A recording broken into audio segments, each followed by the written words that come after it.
It took only 11 days to complete the journey from the majestic foot of Mount Sinai to the threshold of the fertile Promised Land.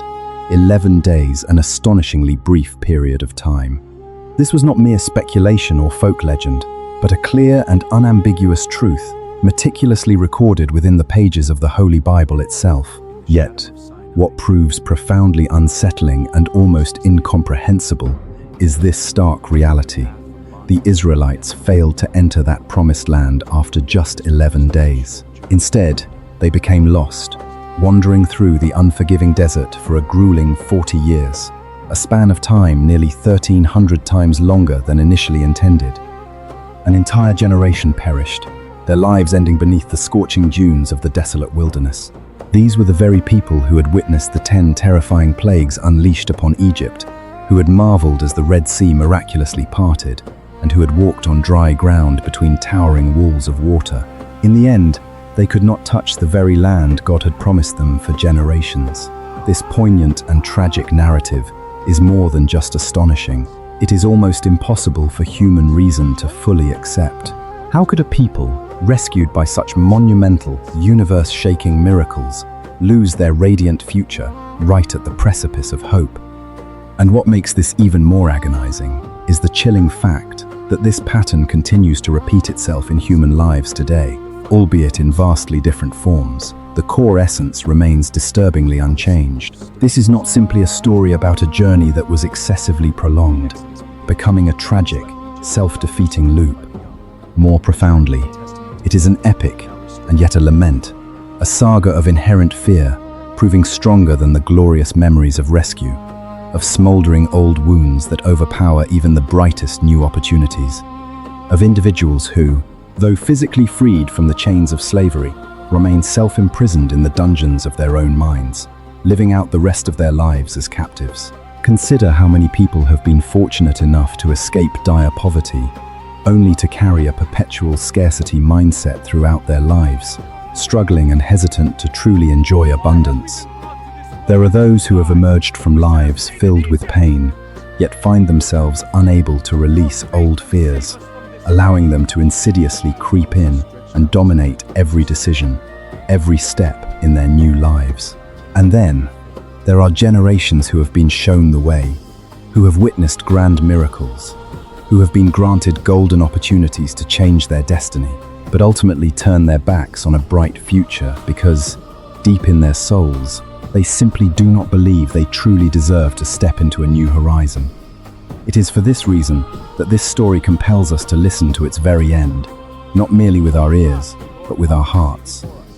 Because, quite possibly, what buried an entire generation in the desert was not the harsh external environment, but rather something rooted deep within their own hearts, their ingrained fears and limiting beliefs. For over 4 long centuries, they were true slaves in the land of Egypt, not temporary sojourners or contract laborers, but slaves bought, sold, and entirely owned. They toiled making bricks under the searing desert sun, their backs bent under the cruel whips of their overseers, living generation after generation in relentless oppression and exploitation.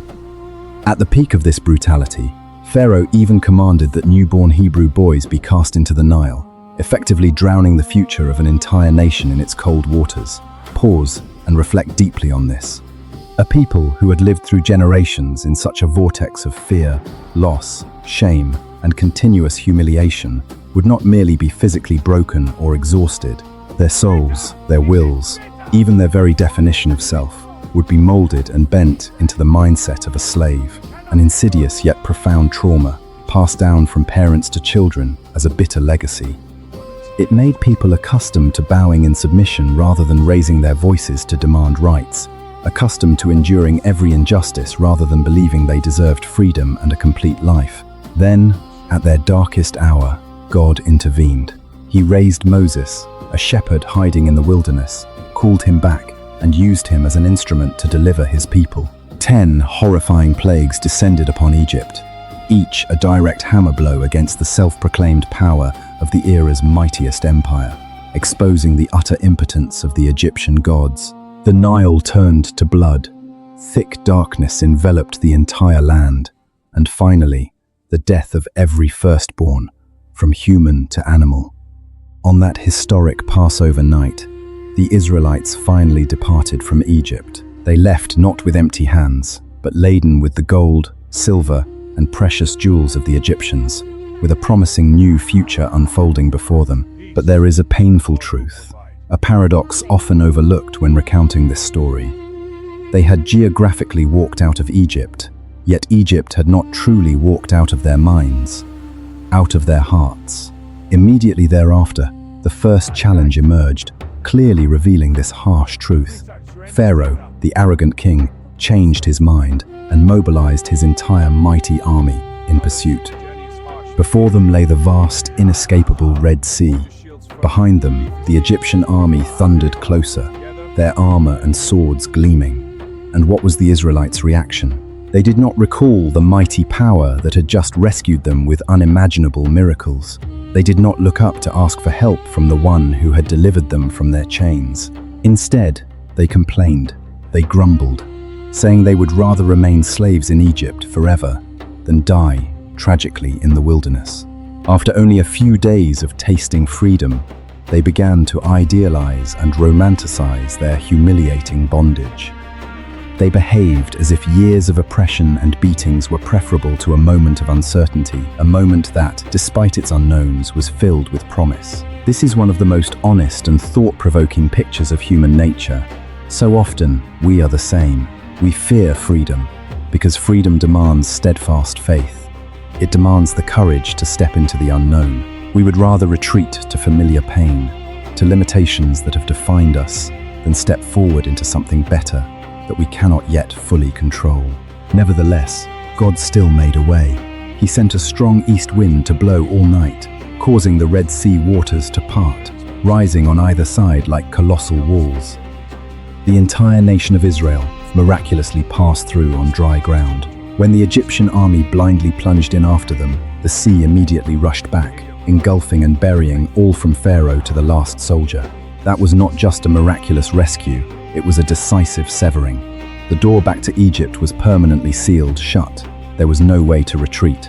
But even though the old path was submerged deep beneath the sea, their hearts and minds never stopped trying to find their way back to old memories and habits. Pharaoh had died beneath the salty waves, but Pharaoh, in their minds, the fear, the dependence, the slave mentality, still lived on, still lingered. How long did the exultant joy last after crossing the Red Sea? Only 3 days. Just 3 days later, they began to complain again about bitter water.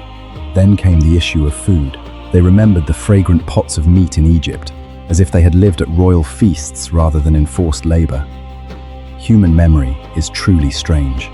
When the present becomes uncomfortable and challenging, the past is easily polished, embellished with brighter colors than the truth. We forget the painful whips, the humiliating days, and only remember minor conveniences, the meager meals. We forget the tears and only recall the familiar, a false sense of security. This is why many people return to toxic relationships, self-destructive habits, or lifestyles that deplete their souls. Not because these things are better, but simply because they are familiar, demanding less change. God did not respond with destruction, though they deserved it. He provided manna, bread from heaven, to sustain them. Every morning, this celestial bread fell, covering the ground like dew. Each family was only allowed to gather enough for that single day. It could not be hoarded or stored, for if they tried to keep it out of fear and distrust, it would spoil immediately. This was a profound lesson in absolute daily reliance on God's provision. God's grace is not something that human beings can store up for a lifetime. Faith is not an old decision, made once and then set aside. Every morning, each individual had to step out of their tent and learn to trust anew. For me, this is one of the most moving and meaningful images in the entire story. In the desolate wilderness, God was not merely feeding his people physically, he was retraining them, reshaping their souls, changing their deepest identity. In Egypt, they lived off Pharaoh. In the wilderness, they had to learn to live off God. This was the most difficult transition, for it didn't primarily change their location, but the very nature of their dependence from human slavery to reliance on the Almighty. Then came the arduous battle with the Amalekites, followed by the sacred Mount Sinai, where God himself resided. Mount Sinai trembled violently, smoke billowed like a furnace. A trumpet blast echoed through the valley, and God spoke directly to the entire nation. He gave them the 10 Commandments, the foundation of all law and morality. But before the law came grace. Before demanding how they should live, he reminded them that he himself had intervened to rescue them, bringing them out of the land of slavery. This is always God's order. He saves first, and only then does he teach people how to live lives worthy of that great salvation. Yet, only 40 days later, while Moses was still on the mountain receiving the law from God, the people fashioned a colossal golden calf. This stands as one of the most painful and tragic moments in the entire narrative. They had just witnessed 10 terrifying plagues, walked through the dry Red Sea, eaten bread from heaven every morning, and were camped right at the foot of the sacred mountain, where God's glorious presence manifested, yet they bowed down and worshipped a lifeless golden idol. This reveals a harsh and bitter truth. Miracles, no matter how grand and extraordinary, do not automatically transform the human heart. Evidence, no matter how powerful and obvious, is not enough if the human heart remains drawn to the old, the familiar, and the erroneous. They didn't invent a new God. They merely reverted to a familiar Egyptian symbol. When forced to wait too long, when insecurity and panic surge, people often do not seek the new. Instead, they tend to revert to the old, even if that old was once their very chains. And then came the decisive turning point, where the fateful 11-day journey morphed into a 40-year sentence of wandering. The Israelites arrived at Kadesh Barnea, right at the doorstep of the Promised Land, just one step away from entering. 12 spies were sent to explore the land of Canaan for 40 days. They returned with clusters of grapes so enormous that 2 men had to carry them, a powerful testament to the land's fertility and goodness. The land was undeniably real, verdant, and overflowing with promise. But 10 of them added a single potent word, a however, that irrevocably destroyed the destiny of an entire generation. The land is good, indeed, they said. However, the people who live there are strong. The cities are fortified, and there are even giants. The same land, the same event, the same mighty God, yet 2 completely different perspectives.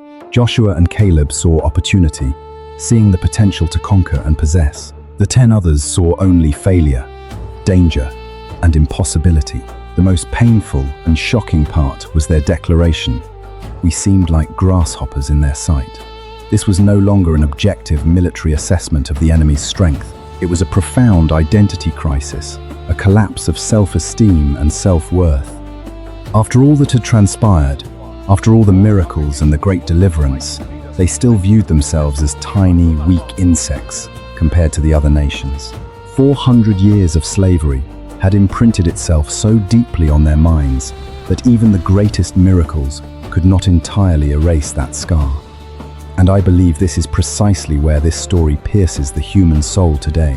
How many of us stand before the door of our lives, before a wonderful opportunity, a great purpose, a pivotal moment that we should bravely step into, but retreat simply because, deep down, we still feel too small, too late, too weak, too unworthy to claim it. The people were not just afraid, they went further. They wanted to stone Joshua and Caleb for daring to believe, and then demanded to choose a new leader to guide them back to Egypt, back to their old slavery. It was at this tragic moment that God declared this generation, with its deeply ingrained slave mentality, would not enter the Promised Land. 1 year of wandering in the desert for each day of spying. 40 days had turned into 40 years of aimless wandering. At first glance, it might sound like a harsh punishment, but the more closely one examines it, the more profoundly one realizes it encompassed both righteous judgment and God's wise protection. A people who still thought and acted like slaves could not possibly possess a land intended for the free. Bringing them in too soon could only lead to disaster, to crushing failure. In other words, some delays in life are not necessarily abandonment or punishment. Sometimes they are a painful but absolutely necessary preparation, a period of soul quarantine to enable change at the deepest roots. Throughout those arduous 40 years, despite their errors, God never abandoned them. The cloud continued to shade them by day. The pillar of fire guided them by night. Manna still fell every morning, sustaining them in the most miraculous way. Their clothes did not wear out. Their feet did not swell. This is a beautiful, deeply humane detail that touches the human heart. Imagine an elder in that company, bending down each morning to tie his old sandals and realizing they were still perfectly intact, still soft, just as they were the day he first wore them out of Egypt. Every day, they wore a miracle, a tangible testament to divine care. They were not left forsaken in the harsh desert. They were fed and protected, even in a place seemingly uninhabitable. Of course, there were other serious and challenging moments. There was the rebellion of Korah and his company, swallowed by the earth. There were venomous snakes that appeared in the camp, causing many deaths. And there was even the momentary anger of Moses himself, the great leader, which prevented him from entering the promised land. The deeper one delves into the story. The more apparent it becomes that the Bible does not sugarcoat anyone, whether a person of strong faith or an outstanding leader. The greatest, most magnificent leader also had to face consequences for a moment of failing to honor God's holiness and power. This makes the story profoundly real and relatable. No one is greater than divine principles. No one is so important as to be exempt from responsibility, from the consequences of their actions. Then the years passed. The old generation, those who carried the memories and mentality of slavery, were gradually laid to rest in the desert sands. A new generation grew up. They were born in tents, raised on manna from heaven, familiar with the guiding cloud, and held no false nostalgic memories of Egypt. They carried no longing for the slave quarters, and it was they who finally crossed the Jordan River, entering the promised land. As the river waters parted, history miraculously repeated itself. But this time with a monumental difference.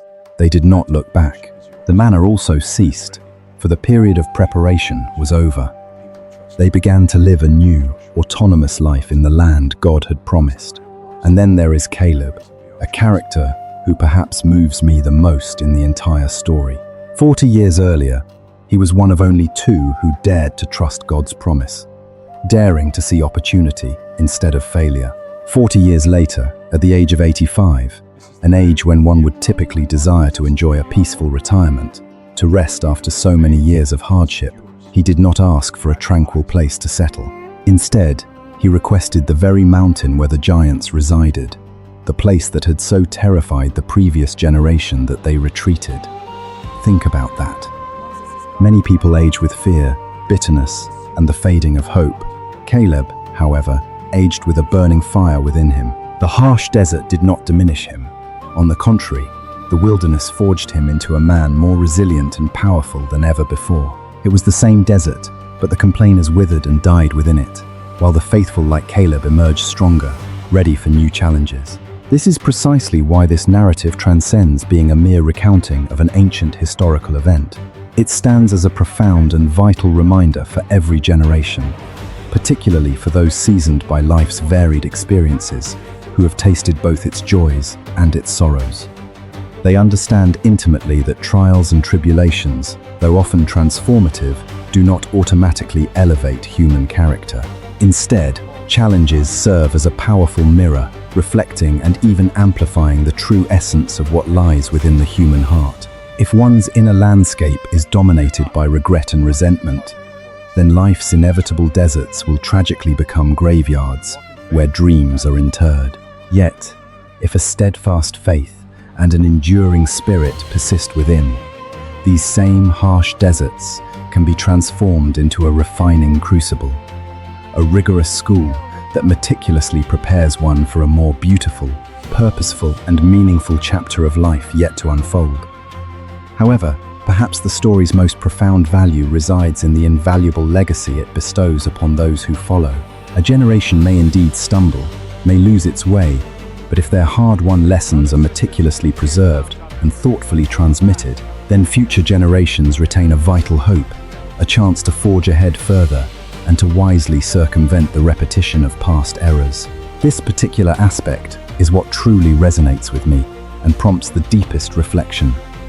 In the tapestry of real life, people invariably tend to highlight only their successes and celebrated glories, while years of aimless wandering and the sting of painful failures are all too frequently concealed, as if acknowledging one's vulnerabilities were an inherently shameful act. The Bible, however, takes a starkly different approach. It unflinchingly preserves the complete failures of an entire nation, not to cast a shadow, but precisely so that their progeny might avoid repeating those very same missteps. This unwavering honesty represents mercy in its most stringent and truthful manifestation. Certain stories are not enshrined in memory to embellish the past or to paint it in rosy hues. Rather, they are kept alive with the singular purpose of redeeming the future and clearly charting a more enlightened course forward. I believe that older individuals, those who have traversed the many tumultuous ups and downs of life, possess a unique and profound understanding of this truth. There comes a stage in life when the most valuable commodity is no longer measured by how far one has journeyed or what personal triumphs have been amassed, but rather by the indelible lessons and the enduring legacy one imparts to their children and grandchildren. A physical house may inevitably decay with the passage of time. Fortunes can be squandered or lost for myriad reasons. Even a hard-earned reputation can fade into oblivion.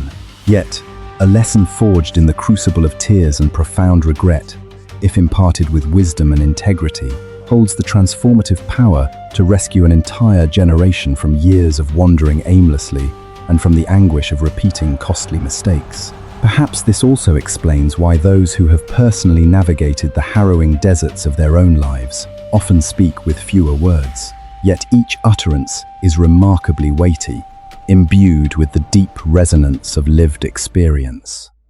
They intimately grasp the steep and often irreversible cost of a single misguided decision.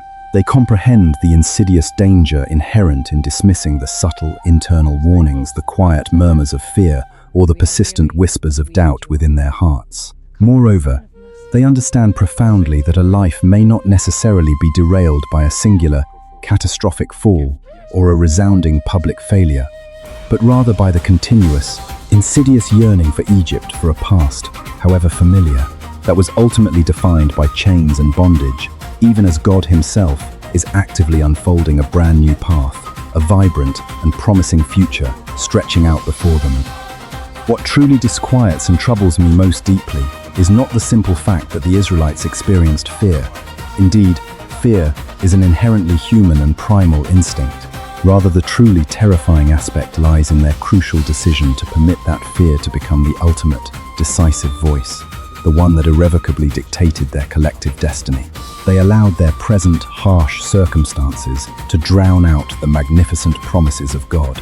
They permitted their painful memories and old, lingering wounds to speak more loudly and persuasively than the undeniable miracles they had so clearly witnessed. And, tragically, they allowed their feelings of inadequacy and unworthiness to overshadow the profound and empowering truth that the great and mighty God was, in fact, unequivocally with them. And truthfully, this very dynamic is precisely what so many of us inadvertently replicate in our daily lives. It's not that we lack novel opportunities. Rather, we often lack the profound healing from past wounds necessary to genuinely believe in our capacity to step into those opportunities with confidence. It's not that we are bereft of wide-open doors before us. Instead, we often lack the sheer courage to walk through them without compulsively glancing back at the old, the familiar, no matter how detrimental or toxic those familiar patterns may have become. Consequently, this story is far more than mere dry history. It functions as a potent mirror. Through its narrative, the observer doesn't merely witness the ancient Israelites. They glimpse themselves, discerning their own deep-seated fears and recognizing the immense, untapped potential hidden within their own souls. Indeed, some individuals, often nearing the twilight of their lives, are suddenly struck by a sobering realization. They have unwittingly squandered countless years, living in a state of perpetual fear. Fear of change, fear of relinquishing control, fear of failure, and most poignantly, fear of daring to trust again after profound disappointments and breakdowns. The steep cost of such pervasive fear extends far beyond their own multitude of missed opportunities.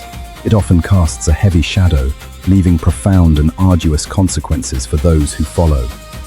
When one generation is consumed by resentment and entrenched pessimism, their children inevitably mature within an atmosphere of insecurity, profoundly lacking a robust faith in the future.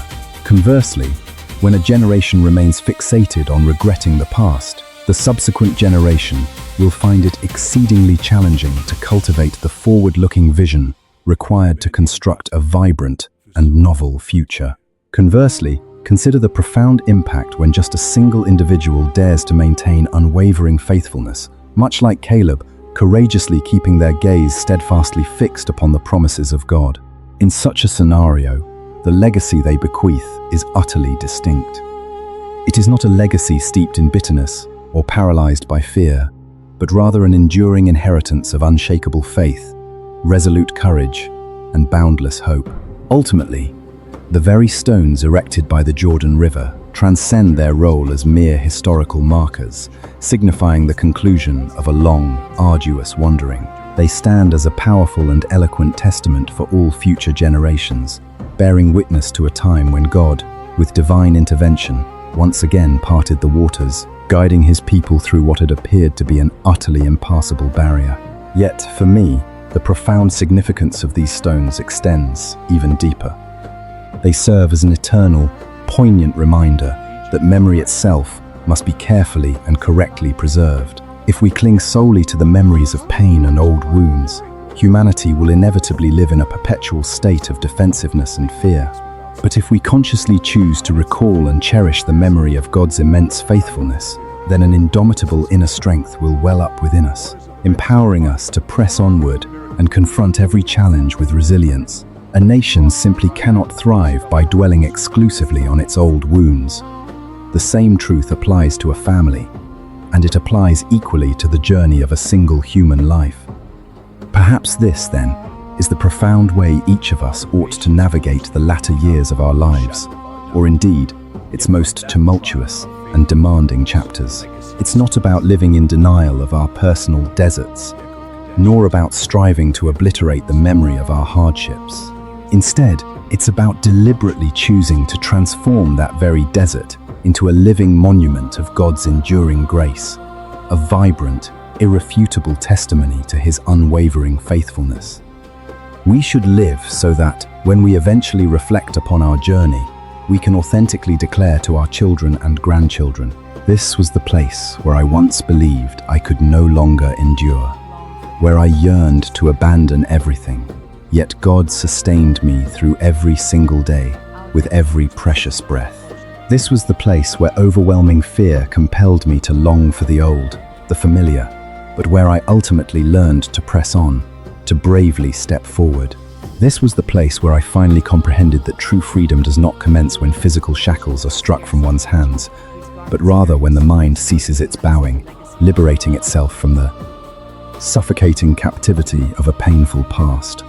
And if, by chance, you are encountering this narrative today amidst a season of life characterized by profound weariness, lingering regrets, and a multitude of unanswered questions, please do not hastily conclude that it is already too late for transformation.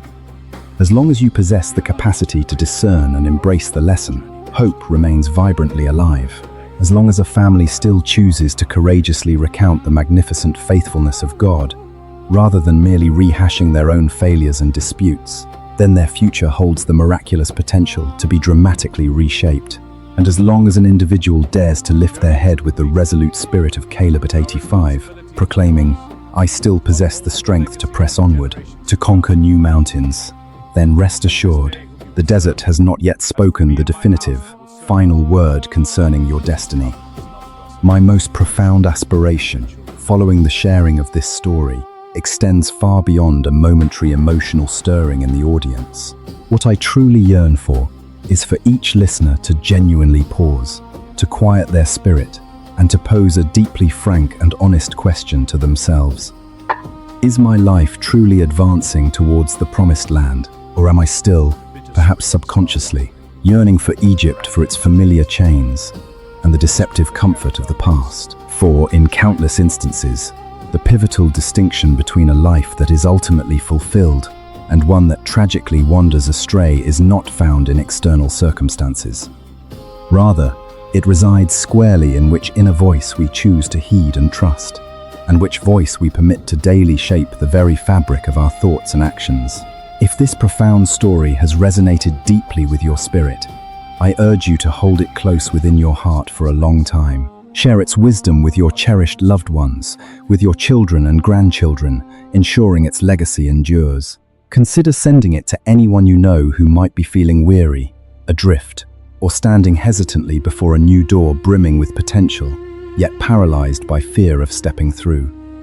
And, above all else, always remember that the paramount lesson of the desert is not merely to highlight the extent of human weakness, but rather to reveal the boundless faithfulness, infinite love, and immeasurable power of God. It is this magnificent faithfulness alone that possesses the strength to carry an individual through every single segment of their journey, conquering all the barren deserts of life. If you still believe, if you still listen intently, and if you still possess the desire to bravely step forward, then rest assured, this story has not reached its conclusion in the desolate desert. Indeed, that story can still blossom, radiant and brimming with hope, on the promised other side, where the promised land eagerly awaits its arrival.